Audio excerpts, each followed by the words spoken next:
Welcome to our tutorial on using the BitLocker for ConnectWise Automate plugin. In this video, we'll walk you through how to encrypt the Windows drive volumes and add the key protectors to those volumes. Let's get started by launching the Client Control Console and opening the BitLocker User Control.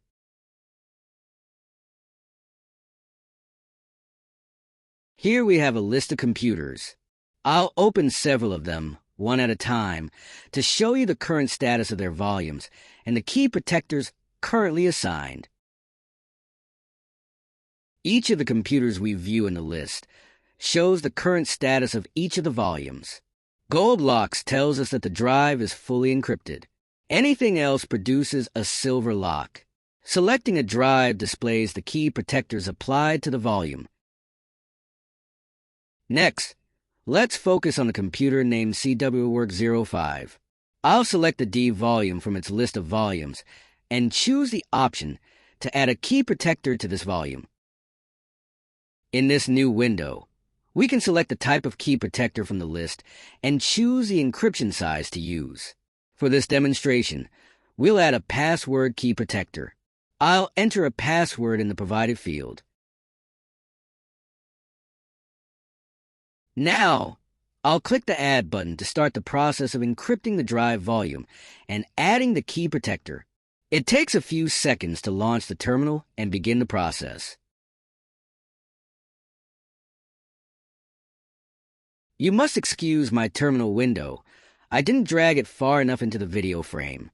It has captured the current thread and is working on the communications between the plugin and the computer.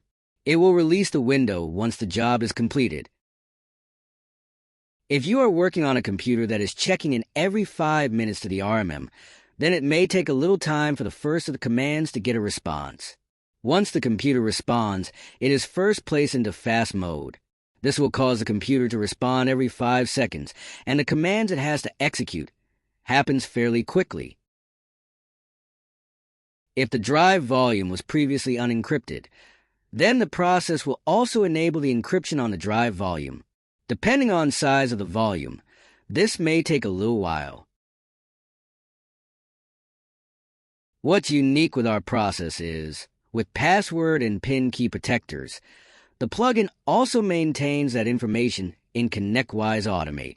Typically, when you add a key protector of this type, it's up to you to maintain the information. But with the BitLocker for ConnectWise Automate plugin, it manages all that for you.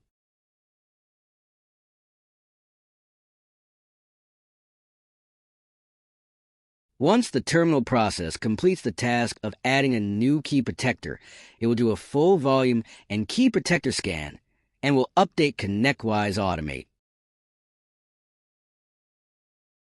While waiting for the volume data to be returned, we can view in the terminal the results of the encryption and add key requests. Looks like we have a 100% encrypted volume. And a new password key protector is displayed under the Enable column.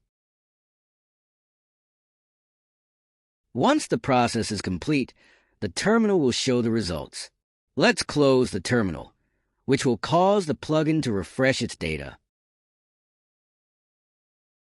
Now, we'll open the CWWork05 computer again in the plugin and display the new key protector in the list of key protectors.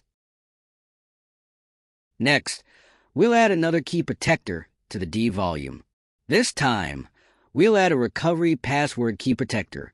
It requires no input, so I'll simply click the Add button to start the process. The process will take a second or two, and the terminal will open to display the actions being performed. Since the volume is already encrypted, adding the key should be pretty quick.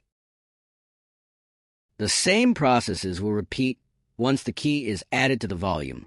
The plugin will have the computer report back its volume and key protector statuses. You can see in the terminal's display that we now have both a password and a recovery password key protector under the Enable column. The computer places up a warning to save your passwords. Not to worry, we will handle this step for you. The data is now safe inside the ConnectWise Automate database. After the terminal completes the tasks, it will display the results of each of the tasks in the terminal window. When we close the terminal, it will cause the plugin to refresh the client's data. If we check our computer, it will now have both the password and recovery passwords available under the volume. Finally, by selecting the Volume List button, I can demonstrate how to open and view all the key protectors in an exportable view. In the export list, you will have an entry for each volume, and if the volume is encrypted, then you will have an entry for that volume for each key protector based on the key protector ID provided by the computer. Because we added the 2 key protectors to the computer's D volume, the list should contain only one entry showing unencrypted for the computer C's volume, and an entry for each of the key protectors added to the computer's D's volume. Using the Export button at the top of the list, you can export the entire list out to CSV. We suggest you keep a copy in your client files for safekeeping. That concludes our tutorial on using the BitLocker for ConnectWise Automate plugin to encrypt Windows drive volumes and adding key protectors. Thank you for watching.